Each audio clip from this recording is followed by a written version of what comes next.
자존심이 단단한 사람으로 살아가는 법. 첫째, 장점부터 볼 줄 아는 사람이 모두에게 환영받는다. 한번 생각해 보자. 우리가 인간관계 속에서 스트레스를 받고 문득문득 불안한 이유는 무엇일까? 상대가 나를 그렇게 만드는 것일까? 아니면 내가 상대를 믿지 못하는 것일까? 상대에게 문제가 있다면 그건 그 사람이 해결해야 할 과제이지만 내가 구태여 갈등과 오해를 만들고 있다면 내 마음과 감정을 돌아봐야 한다. 사람들과 관계를 맺을 때는 내가 먼저 호의적인 태도로 사람을 대해야 사람들도 내게 호의적인 태도로 대해준다는 것을 잊지 말자. 그렇지 않고 신중함을 가장하여 의문스럽게 군다면 내가 원하는 인간관계를 맺을 수 없다. 누군가를 대할 때 너무 예민하게 말 하나, 제스처 하나까지 판단하거나 반응하지 말고 느슨하게 접근해보자. 다른 사람과 잘 어울리기 위해서는 용기와 아량, 기계가 필요하다. 누군가와 교제하고 싶다면 돋보기를 들고 그의 결점을 찾으려 애쓰지 말고 진심 어린 마음으로 친근하게 다가가자. 건강한 마음은 건강한 인간관계, 건강한 근무 태도, 건강한 삶으로 이어진다. 둘째, 내가 가진 것을 소중히 하는 삶이 행복을 부른다. 행복이란 무엇인가? 라고 물으면 대부분 모호하게 느껴지지만 행복한 모습은 무엇인가? 라고 물으면 머릿속에 구체적인 행복한 장면들이 떠오를 것이다. 우리는 자신도 모르는 사이에 남이 가진 모든 것을 부러워하고 그들의 삶이야말로 행복이라고 생각하곤 한다. 그러나 다른 사람이 무엇을 얼마나 가지고 있든 그것은 나와는 무관하다. 내가 가지고 있지만 미처 깨닫지 못하고 있는 것, 그곳에 가장 소중한 행복이 숨어 있다.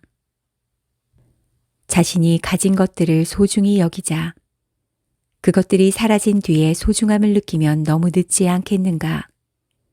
내 것을 감사히 여기고 내 소유가 아닌 것에는 눈길을 거두자. 내가 가진 것들을 소중히 여기며 누리는 것이야말로 가장 큰 행복이다. 사람들은 습관적으로 다른 사람을 부러워하기만 할 뿐 자신을 온전히 사랑하는 사람은 많지 않다. 하지만 지금 자신과 그 삶을 사랑할 줄 아는 사람이야말로 진정으로 부러움을 살 만한 사람이다. 나의 꽃이 남의 꽃보다 아름답거나 귀하지 않다고 해도 나의 꽃이 주는 기쁨은 다른 것과 비교할 수 없다. 눈에 보이는 것은 그저 표상일 뿐이다. 내가 소유한 것에 관심을 갖고 소중히 여기다 보면 유일무이한 행복을 느끼게 될 것이다. 셋째, 스스로 부족하다는 생각에 지지 않는 법. 우리 모두는 저마다 부족한 면을 가지고 있고 때로는 우리가 아무리 노력해도 바꿀 수 없는 것들이 있다.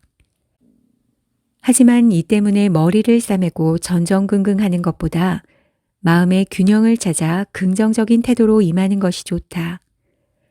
또 우리가 불리한 조건과 환경에 처했을 때 심리적인 균형을 찾는 법을 배우게 된다면 스스로 주도권을 잡고 더욱 의연하게 대처할 수 있다.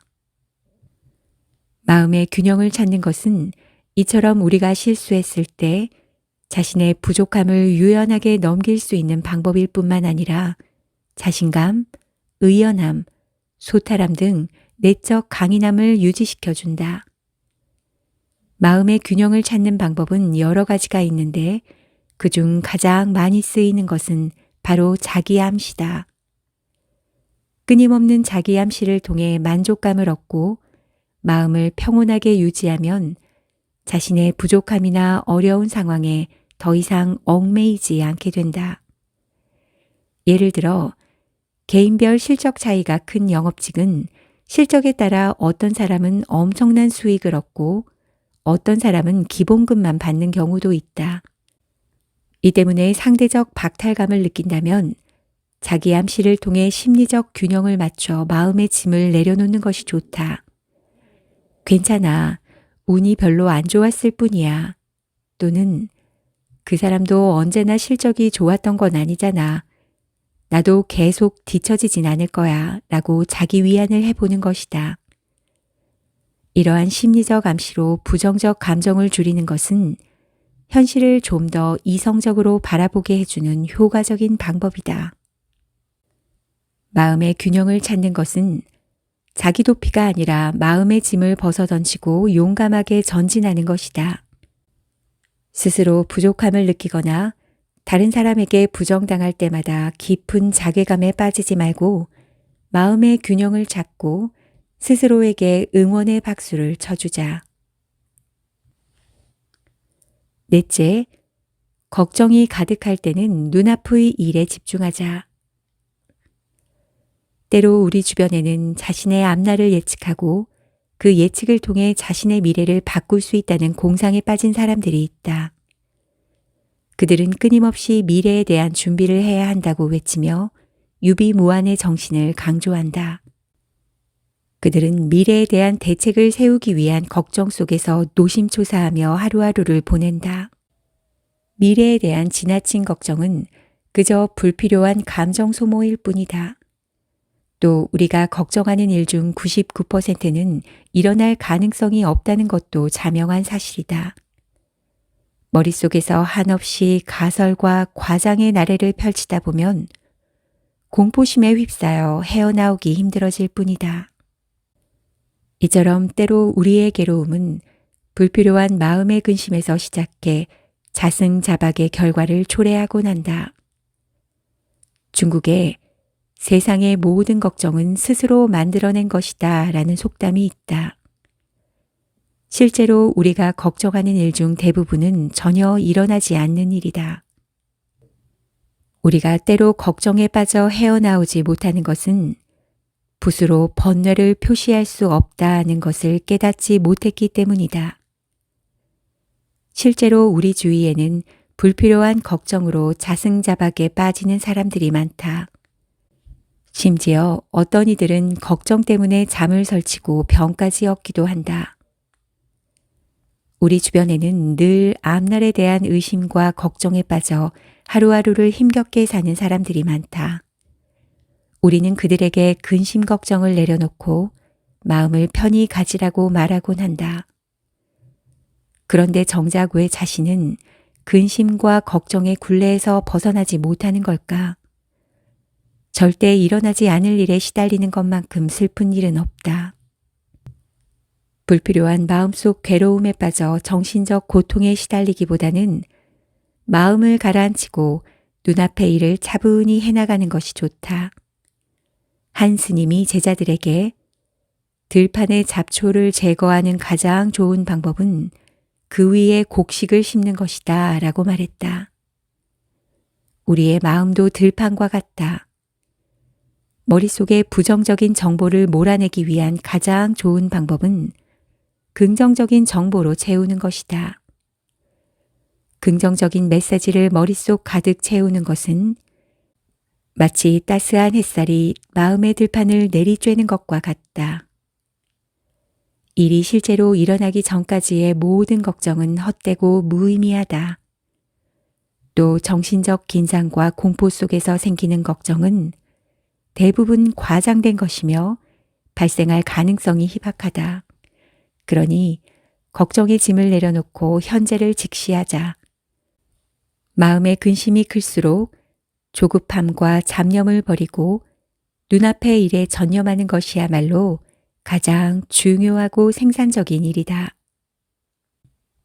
5번째, 불안에 시달리는 당신에게.